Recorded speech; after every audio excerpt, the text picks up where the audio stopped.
Hello friends, नमस्कार। मैं आशीष कुमार, आपका स्वागत है इस चैनल पर। गणित के प्रश्न जो एग्जाम में पूछे जा रहे हैं उसको एक जबरदस्त कॉन्सेप्ट से सॉल्व करेंगे और इस कॉन्सेप्ट से बड़ी आसानी से आप कई चैप्टरों के क्वेश्चन जो बड़ी आसानी से उसका आंसर इस तरीके से दे सकते हैं। ये तरीका अप्लाई करके, कॉन्सेप्ट अप्लाई करके बहुत आसानी से कई चैप्टरों के क्वेश्चन देख कर ही उसका आंसर बता सकते हैं। क्वेश्चन है, एक समूह में कुछ गाय और मुर्गियां हैं। उनके सिरों की संख्या 120 है तथा पैरों की संख्या 380 है, तो मुर्गियों की संख्या बताइए। इसका बेसिक सॉल्व करते हैं या ऑप्शन से सॉल्व कर लेते हैं या बेसिक सॉल्व करते हैं, लेकिन ये कॉन्सेप्ट बताते हैं। उस कॉन्सेप्ट से आप विदाउट ऑप्शन के, विदाउट बेसिक सॉल्व किए इसका आंसर आसानी से बता सकते हैं। पहले बेसिक इसका सॉल्यूशन कैसे होता है वो देख लीजिए। बेसिक कैसे सॉल्व करेंगे, जिसका पूछा है उसको मान लेंगे x। मुर्गियों की संख्या पूछा है, मुर्गी की संख्या कितना हो गया, मुर्गियों की संख्या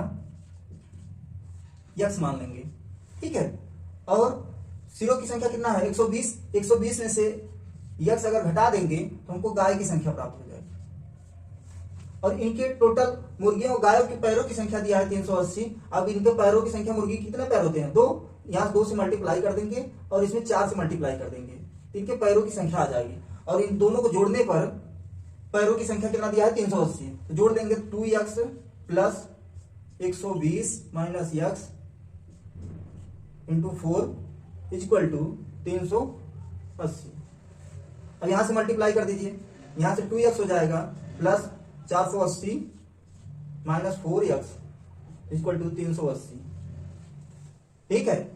अब 380 को इस साइड ले आइए, यहां देखिए 4x है, माइनस 4x है, 2x है, उस साइड ले चले जाइए, माइनस 2x इधर आ जाएगा, प्लस 2x हो जाएगा। 380 आके इधर घट जाएगा, कितना आ जाएगा 100 हो जाएगा। तो x का मान कितना आ गया 50। मुर्गी की संख्या क्या माने थे x, मुर्गी की संख्या यहां प्राप्त हो गया, आंसर आ गया आपका। लेकिन जो कॉन्सेप्ट हम बताना चाहते हैं उस कॉन्सेप्ट से आपको एक कैलकुलेशन नहीं करना पड़ेगा, आसानी से यहां देखकर ही इसका आंसर बता सकते हैं। जैसे इसमें पूछा है मुर्गियों की संख्या, आप सबको मुर्गियों की संख्या पूछा है तो हम सभी गाय मान लेंगे, जितना सिर है टोटल हम गाय मान लेंगे। सिर की संख्या कितना दिया है 120 दिया है, तो 120 गाय मानेंगे तो उनके पैरों की संख्या कितना हो जाएगा 480।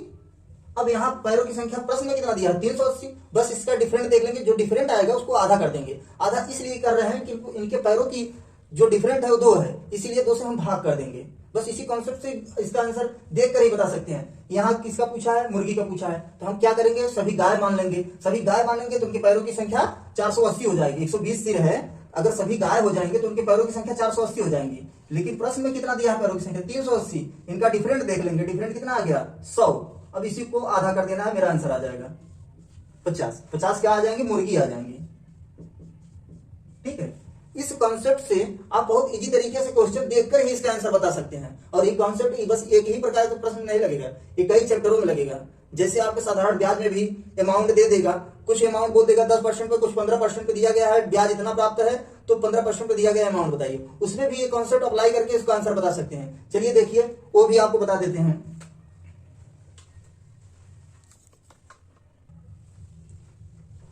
एक बार एक क्वेश्चन को और देख लीजिए। यहाँ मान लीजिए मुर्गियों की संख्या ना पूछकर गायों की संख्या पूछा होता तो आप कैसे सॉल्व करते हैं। यहाँ मुर्गियों की संख्या ना पूछ के आप गायों की संख्या पूछता तो आप क्या करते हैं, कुछ नहीं करना है, बस कॉन्सेप्ट बताएं। गाय पूछा है तो हम सभी क्या मान लेंगे, सभी मुर्गी थी। अगर सभी मुर्गियां 120 मुर्गी होंगे तो उनके पैरों की संख्या कितना हो जाएगा 240। इसमें दिया है प्रश्न में 380 पैर थे तो 240 हो जाएगा। 120 मुर्गी अगर मुर्गी रहेंगी, टोटल हम अगर मुर्गी मान लेते हैं तो उनके पैरों की संख्या 240 हो जाएगा। 240 से डिफरेंट देख लीजिए, कितना डिफरेंट आ रहा है 140 का। 140 का आधा कर दीजिए तो आपको क्या मिल जाएगा, गाय की संख्या 70 गाय हो जाएंगी। और मुर्गियों की संख्या अभी बताया कितना आया था 50।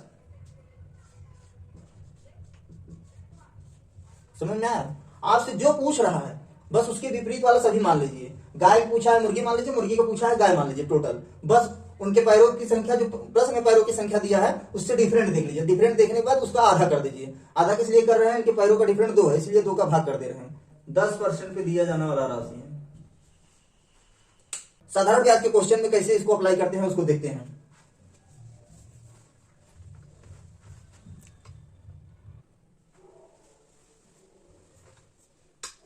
उसी कॉन्सेप्ट से एक साधारण ब्याज के क्वेश्चन सॉल्व करते हैं।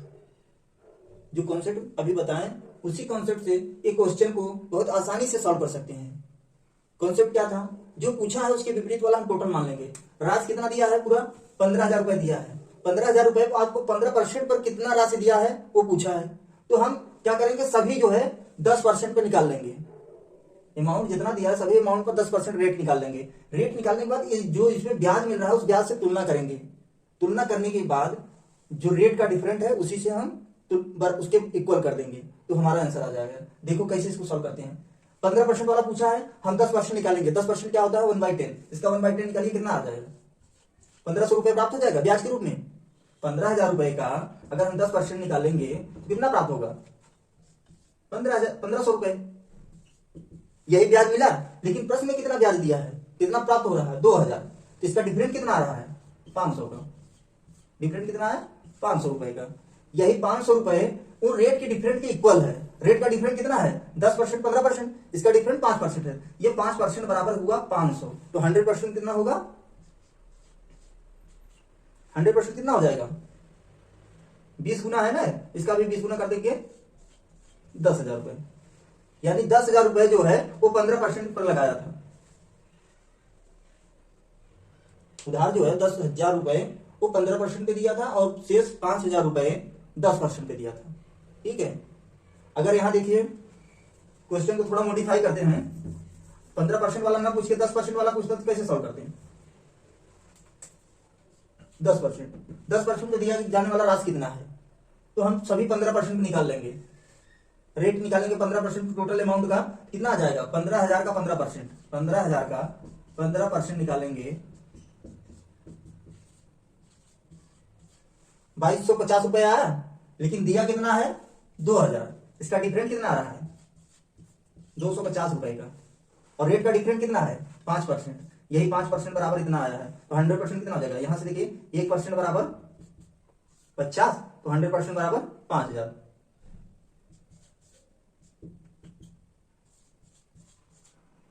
यही आपका आंसर होगा।